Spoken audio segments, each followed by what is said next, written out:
శుభోదయం. యుధిష్ఠిర మహారాజు తాతగారు అతులిత తేజస్వి అయిన వృత్రాసుని ధర్మనిష్ట ధన్యమైనది.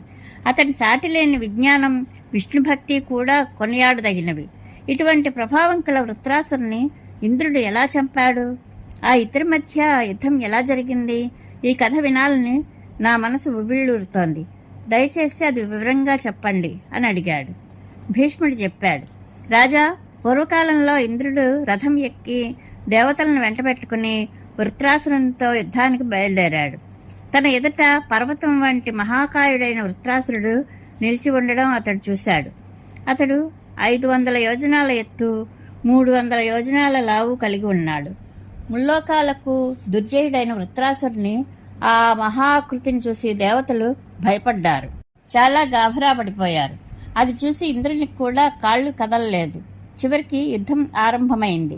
2 వైపుల నుండి భీషణమైన యుద్ధవాద్యాల హోరు మొదలైంది. దేవేంద్రునికి వృత్రాసురునికి మధ్య చాలా ఘోరమైన పోరు జరిగింది.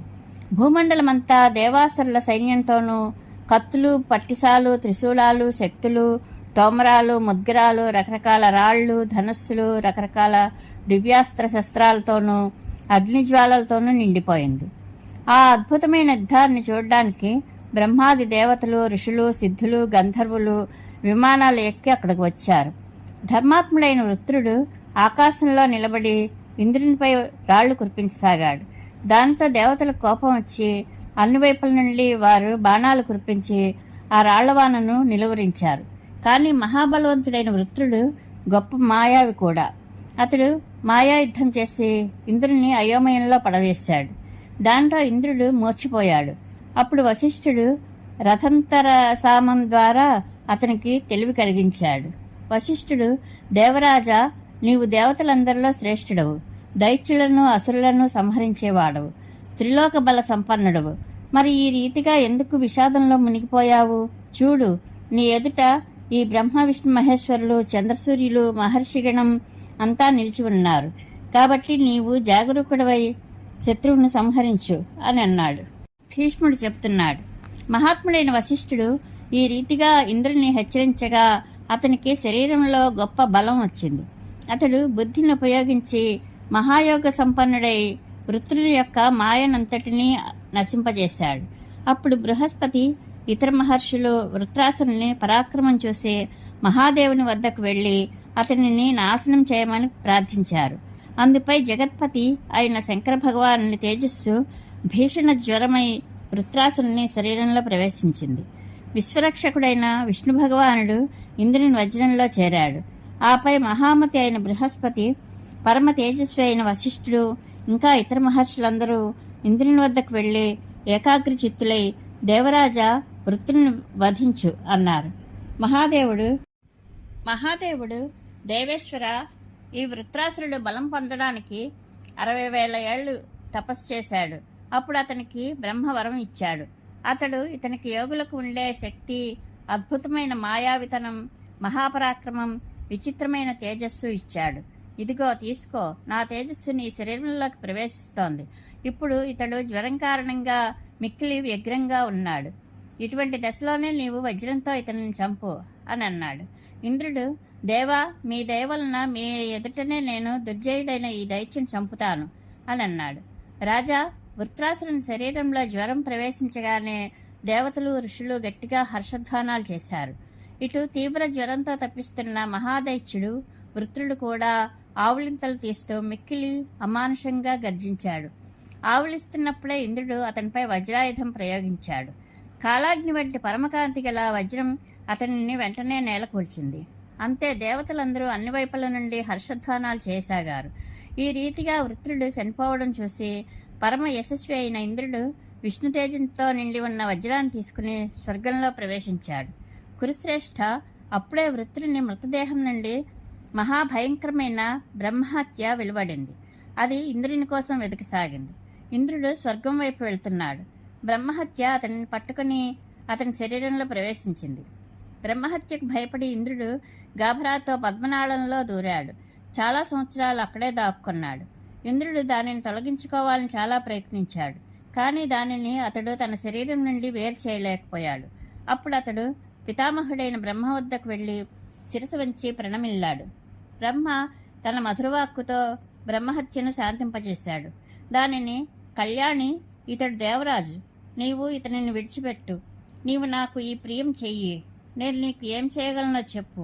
నీకు ఏమి కావాలి అని అడిగాడు. బ్రహ్మహత్య, మీరు త్రిలోకకర్తలు, ముల్లోకాలలో గౌరవం పొందుతున్నారు.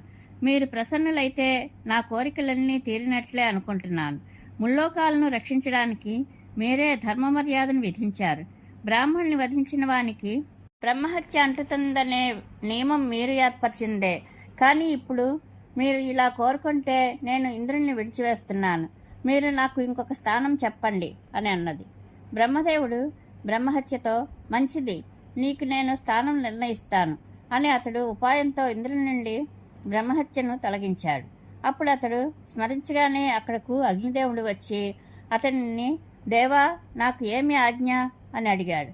బ్రహ్మదేవుడు, నేను ఇంద్రుని పాప విముక్తిని చేయడానికి ఈ బ్రహ్మహత్యను పలు విభాగాలు చేస్తున్నాను. అందులో 4వ భాగం నీవు గ్రహించు అన్నాడు. అగ్ని, ప్రభు, మంచిది, మీ ఆజ్ఞ నాకు శిరోధార్యం. కానీ నాకు ఈ పాప నివృత్తి ఎలా కలుగుతుంది? ఈ మాత్రం నేను తెలుసుకోవాలనుకుంటున్నాను అని అడిగాడు. బ్రహ్మదేవుడు, అగ్ని, ఎవరైనా ఎక్కడైనా తెలియక ప్రజ్వలిత అగ్నిని విత్తులు, ఓషధులు, రసాలతో పూజించకపోతే వెంటనే నీ బ్రహ్మహత్య వారిలో ప్రవేశిస్తుంది అని చెప్పాడు. బ్రహ్మదేవుడు ఈ మాట చెప్పగానే అగ్ని అందుకు అంగీకరించాడు.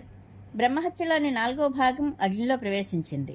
అనంతరం పితామహుడు వృక్షాలను, తృణాలను, ఓషధులను పిలిచి వాటితో కూడా అలాగే చెప్పాడు. అందుపై అవి, త్రిలోకనాథ, మీ ఆజ్ఞపై ఈ బ్రహ్మహత్యలోని చతుర్థాంశాన్ని గ్రహిస్తాము. కానీ మాకు దీని నుండి విముక్తి కలిగే ఉపాయం కూడా ఆలోచించండి అని అడిగాయి. బ్రహ్మదేవుడు, పుణ్యతిథులలో వృక్షాలు నరికేవారి వెంట ఇది తగులుకుంటుంది అని సెలవిచ్చాడు. అప్పుడు వృక్షాదులు అతని మాటకు అంగీకరించాయి. అతనిని విద్యుక్తంగా పూజించి తమ తమ స్థానాలకు వెళ్ళిపోయాయి. తరువాత బ్రహ్మ అప్సరసలను పిలిచి వారితో మృదువుగా, సుందరీమణులారా, ఈ బ్రహ్మహత్య ఇంద్రుని వద్దకు వచ్చింది. నేను చెప్పినట్లుగా అందులోని చతుర్థాంశాన్ని మీరు గ్రహించండి అని అన్నాడు.